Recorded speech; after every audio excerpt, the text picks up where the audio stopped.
Matt, from your perspective on working in greenhouses and outdoor, what kind of things do you think are the most important things that cultivators are missing or that you've noticed in the field are critical to success?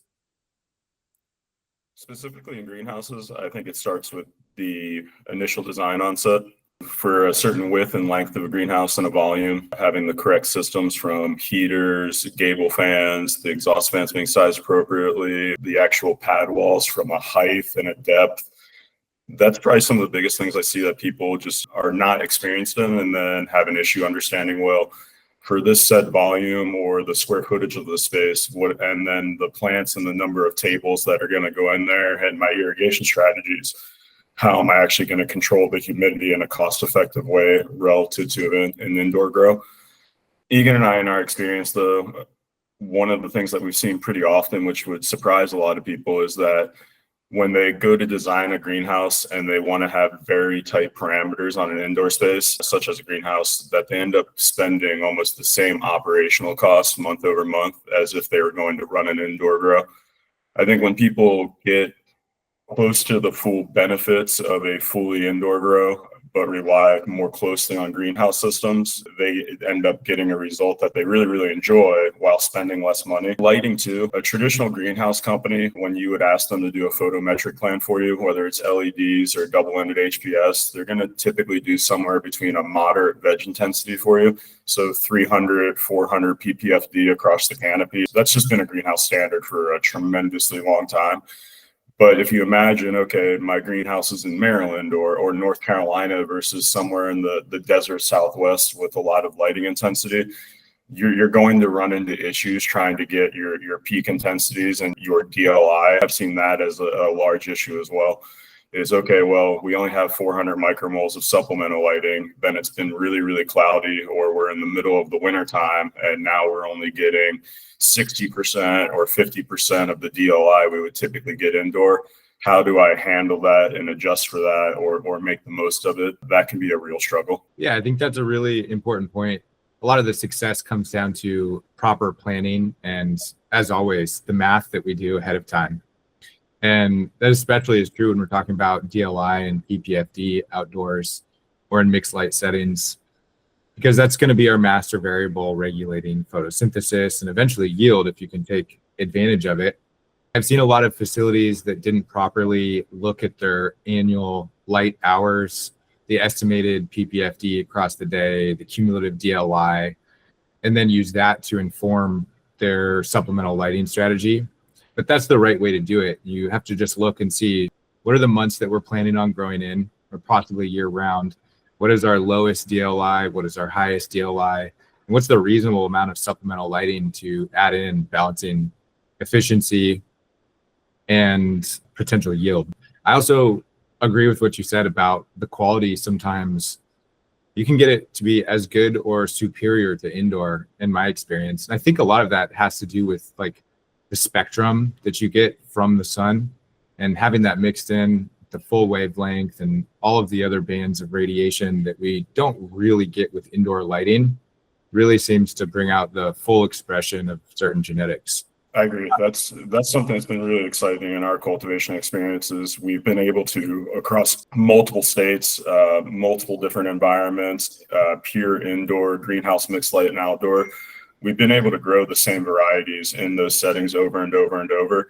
And we have absolutely noticed what you said is when you go from the pure indoor setting and then you go into the greenhouse and you introduce new radiation, new wavelengths of light, you get different expression in cannabinoids, terpenes, flavonoids, and also even structures and different morphological characteristics. Then the next step further, okay, we're going to take it outside, and even more so, you get a more full expression of the plant.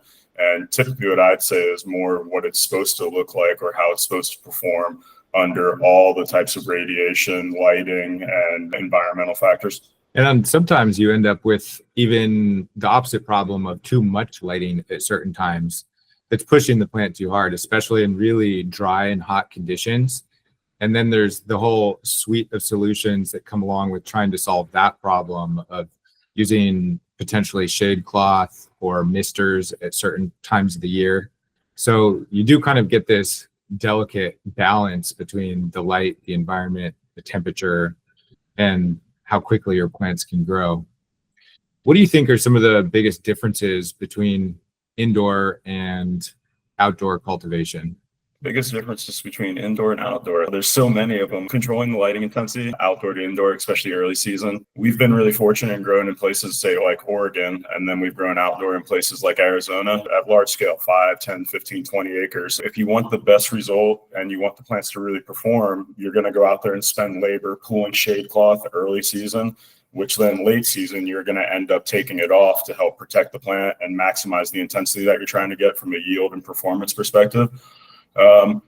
And then, which is a shifting mentality, but you still see it as plant size. Traditionally, if you're going to grow on, 8 foot by 6 foot centers, rows that have 3 to 4 feet between them, you're going to grow really large plants that have a lot of potential, 8 to 10 plus pounds per plant. With that, though, you're growing a very sizable plant that requires, a lot of labor, whether it's trellising it outside, staking it regularly, pruning it. And if you think about it, you're growing a plant that's multiple factors larger than a plant that's inside. And so the maintenance and care required can be cumbersome. Planning around it, harvesting those plants outside can be a challenge as well. It's getting the labor, getting them down quick enough before you hit the winter time and the more moist times of the season and not having mold or disease. It's a lot of logistical challenges, I would say, versus indoor. You've staffed all the labor around those things for a very consistent, regular production year round. And so when you go to harvest, you typically have the employees. When you go to reload a room, you have the employees. I think labor and logistics and plant size is a big challenge. Then what we've been leaning towards more lately with a lot of customers is actually helping them grow in the ground. It starts to eliminate a lot of these problems. And I mean, we can grow outdoor, in a 40-gallon pot on a 6 foot by 8 foot center for $30 to $25 a pound when things go really, really well. But we have customers now that they can take plants on 2 foot to 3 foot centers. They end up planting them in a manner that they're only 16-inch tall spread by 16-inch width spread by the time they start initiating flower. And by the time they're finished, they're very, very manageable, require almost no support to very little support and staking. When they get to harvest as well, the big change is there's a drastic reduction in labor to harvest that size plant. And then fertilizer efficiency too. Growing in the ground, the media has a natural ability to retain a lot more fertilizer versus a hydroponic setup where you have a lot of runoff, a lot of displacement, super inert media, and the cation exchange is quite a bit different as well.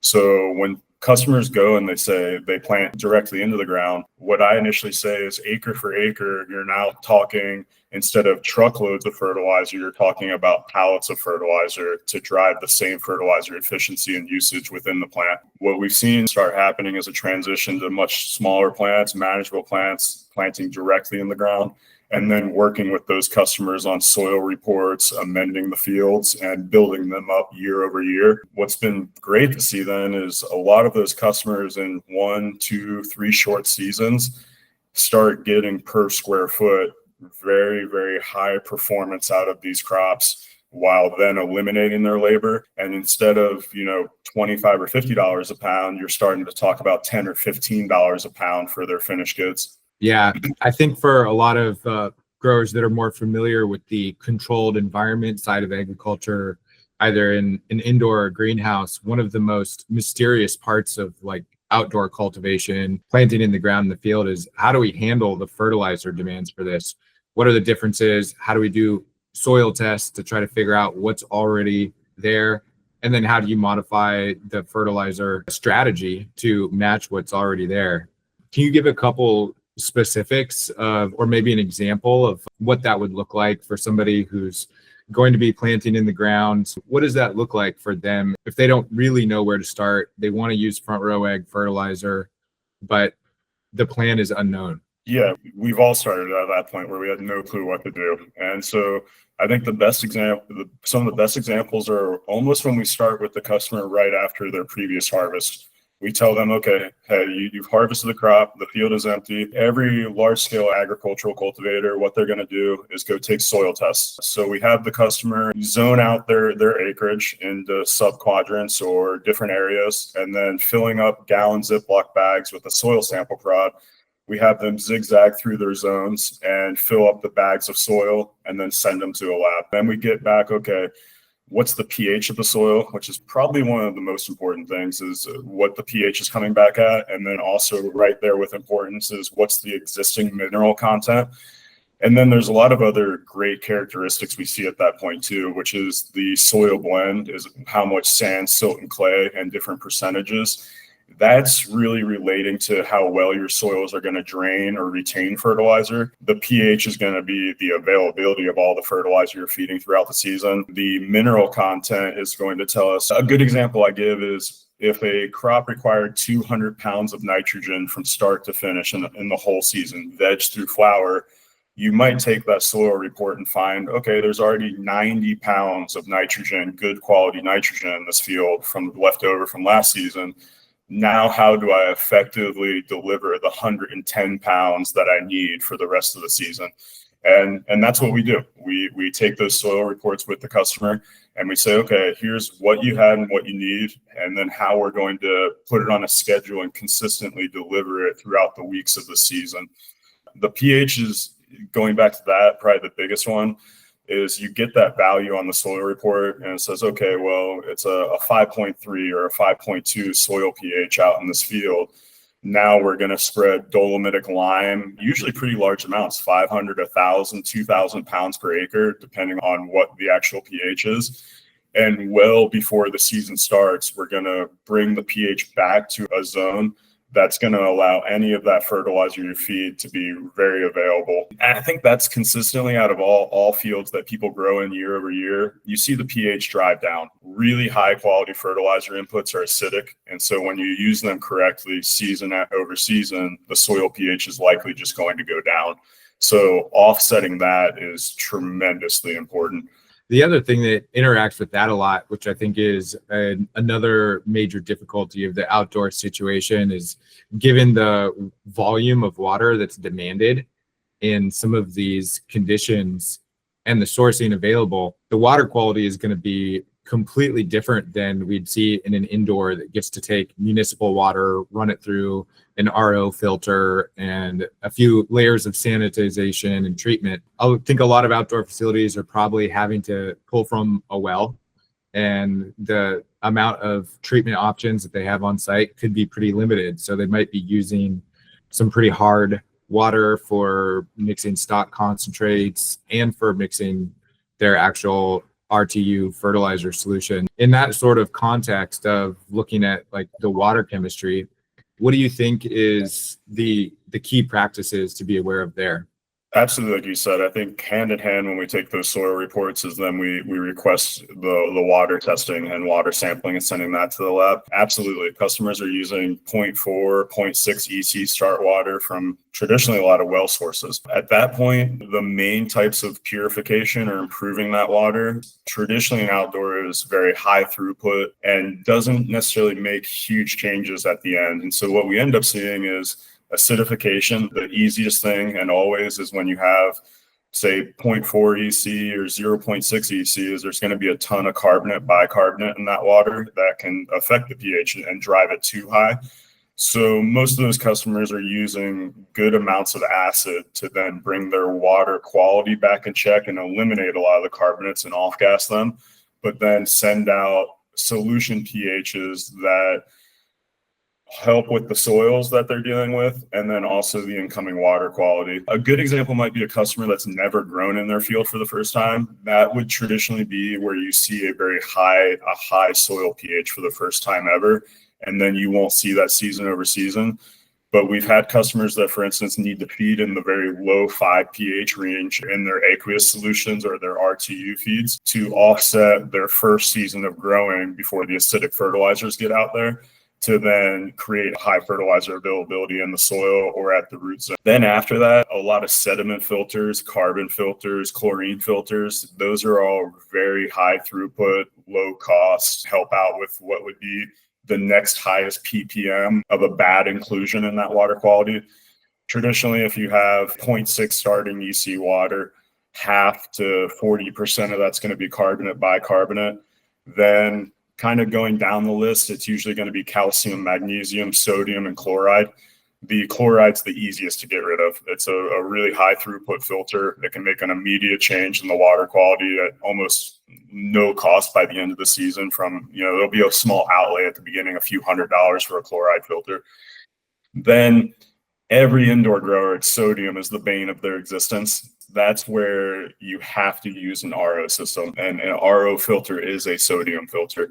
And so a lot of our outdoor growers, they're not getting around that. The solution is runoff, soil texture and consistency that allows a good amount of runoff and building up to that over time, or amending for it before the season starts. Whenever sodium's an issue, if you have a soil type, for instance, that's heavy in sand, and you can provide a lot of displacement and runoff, you can help to leach away a lot of the sodium. But if you don't have that, then your next choice is things like gypsum and the lime that you put out at the beginning of the season. Gypsum is something that we recommend all the time when a customer has really salty water that's more on the sodium side.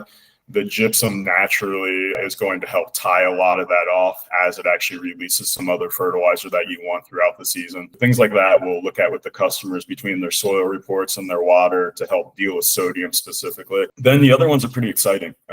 Calcium, magnesium, typically they represent a decent portion of your water quality, 30-40%, especially with outdoor growers when they might be using varied inputs to the indoor traditional, hydroponic fertilizer delivery.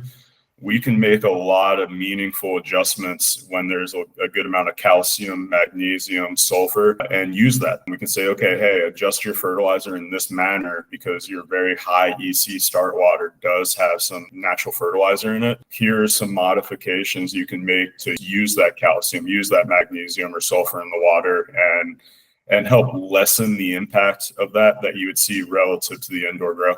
So for outdoor cultivators, we've got a couple of products that can solve some of the problems they might run into, and that could be Silica for certain situations and also Enzymes.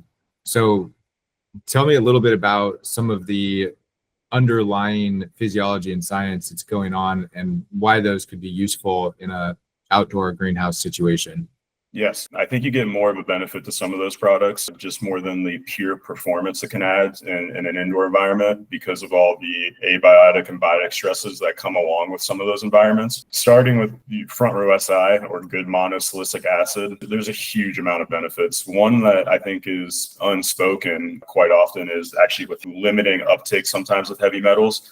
So in natural soils, say purely outside, you are at the mercy of what was originally in that soil. We can affect and limit uptake of heavy metals through pH adjustment and helping with the lime and the gypsum at the beginning of the season. But then another understated means of doing that is delivering elements that the plant prefers over other elements. And monosilicic acid is a great one of those. When you're delivering monosilicic acid at good concentrations and what the plant desires, it's going to want to take up those SI molecules prior to other heavy metals in the soil. The ability for them to outcompete other heavy metals is huge. It's one of those added tools that we can deploy throughout the season to help maximize the plant health and the yield while then not moving heavy metals into the plant. Monosilicic acid from that regard, that's one that people don't really recognize or understand as well. The plants have preferences for nutrients, and when they're making proteins or starting reactions within their tissue, and they can interchange a lot of different molecules to make the same things happen. But if you deliver nutrients in a positive fashion or the correct ones at the correct ratios or correct amounts, it will have preferences for taking those and using those before other ions within either the tissue or the soil.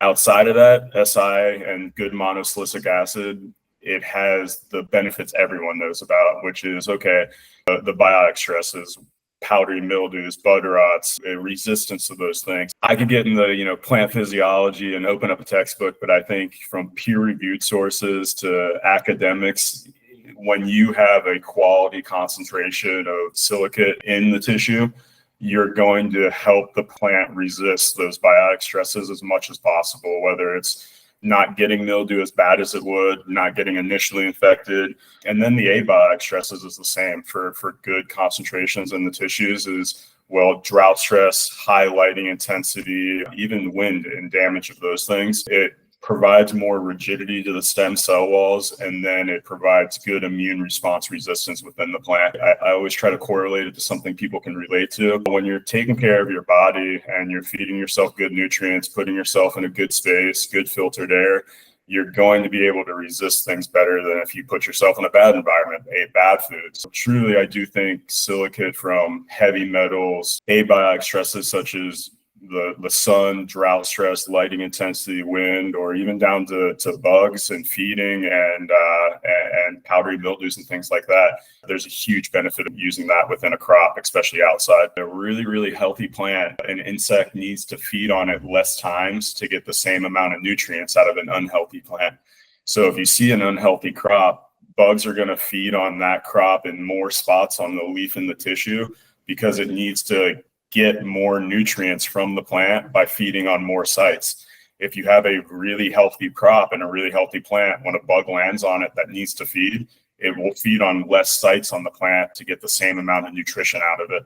And so counterintuitive there, but a healthy plant will have less bug damage as well. The resistance to biotic stresses is a really important point. And another place where we see this become critical is there's a sort of mysterious issue that I've seen wreck facilities repeatedly, and especially large-scale outdoor and greenhouses, having to do with seasonal temperature variations and how that affects the water table. And when you're pulling large amounts of water right out of the ground for an outdoor and you don't have the ability to temper it or condition it, it'll change temperature pretty significantly over the course of the year. And as temperatures rise, we get increased microbial growth in all of that water as well. So the pathogen load coming in at the root zone can become significantly higher at certain times of the year. And what this might look like is throughout most of the winter and spring, everything grows incredibly well. And then throughout summer and into the fall, as that water table gets warmer and warmer and warmer, and the counts of bacteria and fungi get higher and higher, mysteriously, the plants will start performing worse and worse. This can be really confusing for facilities because to them, they're doing everything exactly the same. It's exactly the same. But what's changed is one of the inputs that they weren't possibly measuring. So everything you can do to build up the plant resistance to those sorts of changes increases just the consistency and the quality that they're going to see year round. I'm sure you've seen some of the same thing with how water temperatures and those changes can really affect plant pathogen load and things like that. One thing we tell customers all the time is, well, if the plants are loving that environment, likely bacteria and molds are going to love that environment too. If it's cultivating the plants super, super well, it's going to cultivate other things very well. And so you need to be hyper aware of that. And I think that's where customer service and supporting the customer early on goes a long way. There's a lot of tried and true industry products, root shield being one, and trichoderma. If you have a good soil biology and build up a good soil biology at the beginning of the season, even products like Trilogic, it's huge. Maybe when conditions, like you said, and water temperatures are great, not as consequential. But then, okay, now I have 95-degree water temperature and the soil temperature is now in the 80s instead of the 60s.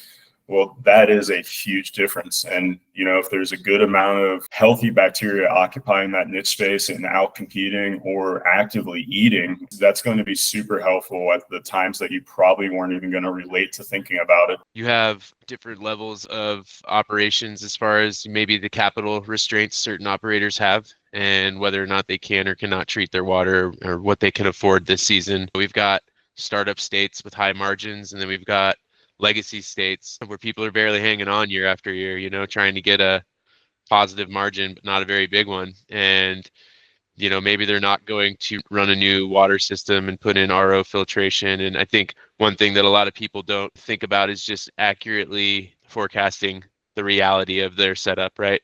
And not using the same projections year round. If you're running a low-tech greenhouse and you're trying to operate in the winter and seasonally, you're going to have seasons that just perform better based on the hours of light per day, like we talked about earlier in this conversation, or the water quality at the given time of the year based on the temperature and microbial load and pH flexibility. So reminding everybody that like a lot of these things, sometimes if you're not going to spend the money on the infrastructure improvements, just accept the reality of adjusting your forecast and your model and your budget overall 4 times a year, basically. Yeah, that's a great point. I think it's really interesting how in some locations, actually, the highest quality product is developed not during like peak lighting hours of the season. It can be on either side of it when the temperatures are a little bit more moderate and you can control the climate a little bit better while still getting a decent amount of lighting. There's some facilities I've seen who've been more successful just changing their entire strategy in the summer, not even growing for flower, and then really maximizing the cooler months on either side of it and using the supplemental lighting to make up for the lighting while the climate is dialed in to a much greater degree. Yeah, I agree 100%, especially in greenhouses.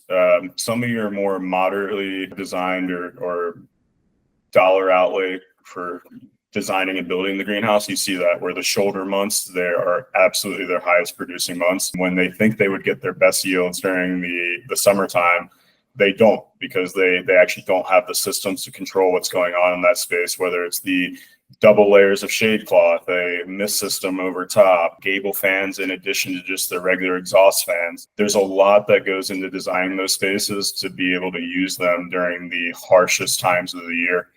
So for outdoor cultivators that are thinking about using Enzymes, where we've got 2 enzymes, the phosphatase and the manganase that are active in the root zone, what is that going to be doing for them in that situation? Enzyme, from the 2 enzymes that are in it, it's super, super effective for outdoor growers. In normal soil science, what they probably refer to like the pediology of what's going on, soils naturally hold on to fertilizers quite a bit stronger than all these indoor blends we're used to. Indoor blends are designed for high performance cultivation where they're perfectly holding on to the fertilizer and releasing it to the plant to maximize growth.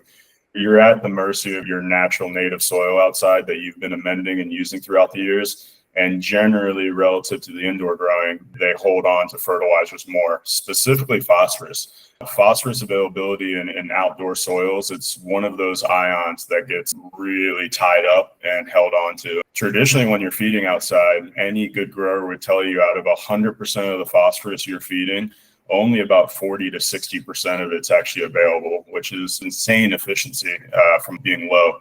And then phosphatase, though, has been a really, really novel solution that then ramps up the availability. It's a very simple enzyme or protein. When you add it to the solution or you're feeding it on a continuous basis or even amended it right into the soil, that phosphatase, it latches onto the soil where the phosphorus is and it cleaves it back off. And it just takes the phosphorus that gets tied up and bound to the soil and breaks it right off and makes it available again. In the product, you can't over deliver these enzymes or proteins. They don't really interact with the plant as much as they interact with the soil or the media. And so by delivering hundreds of thousands or millions of CFUs of this phosphatase, well, it's going to improve the efficiency of phosphorus you already had in the soil, and then create a very, very high availability of the phosphorus that you're feeding from your fertilizer regimen as well. The manganese is cool too. Every plant on the planet is releasing some sort of protein or molecule around the root zone to help drive water into the plant. Sometimes it's as simple as sodium. Sometimes it's clusters of proteins and things like that. And then most plants, it's little clusters of sugars and starches is what you're seeing. All of those sugars and starches that plants are producing to then help drive water into the root zone and create a natural gradient there. The manganese cleaves those sugars and starches or breaks them in half or into smaller bits and pieces and creates more of them, and then creates a better gradient or a more powerful gradient so more water will drive into the plant for you. Both are really, really simple molecules, really, really effective in what they do though. I think if a lot of growers knew that they could just take regular old mayonnaise out of the refrigerator and use it in their root zone. Maybe, oh man, there'd be a lot of mayo being sold. Kidding. But Kidding. yeah, mayonnaise, maybe someone when they named the protein should have thought about the food industry a little bit more. But and I think it relates to just the sugars and the starches and where that comes from. So But then phosphatase, I think they hit it on the head. It was like, All all you right, need is a phosphorus, little phosphatase. egg white and olive oil, you know? That's right. Amend the Supercharge the field. root zone. One thing I think that's really clutch and important about phosphatase and mayonnaise is a ton of enzymes that you would traditionally deliver in the industry are grown through bacteria and released either by bacteria or fungi as well. That's traditionally been the way it has been for decades and decades in agriculture as well. If you wanted a higher protein or enzyme, you needed to deliver the bacteria or the mold that delivers that enzyme for you. And it's usually a really slow process that's, dependent upon your soil ecology and your health. Mayonnaise and phosphatase are absolutely in a lab, exuded and produced by these enzymes and bacteria. But then through a proprietary process, we centrifuge it down, separate out all the living bacteria and fungal matter, and we're left with a very, very, very high purity, clean form of mayonnaise and phosphatase that then we deliver without any bacteria or biological life. And so what that really relates to too, which is huge in outdoor growing, and Tyler touched on it with line temperatures and soil temperatures too, is biofilm and scaling. So we're delivering an enzyme or two of them to the crop that are tremendously important while not increasing any risk of biofilm or scaling or buildup in your lines.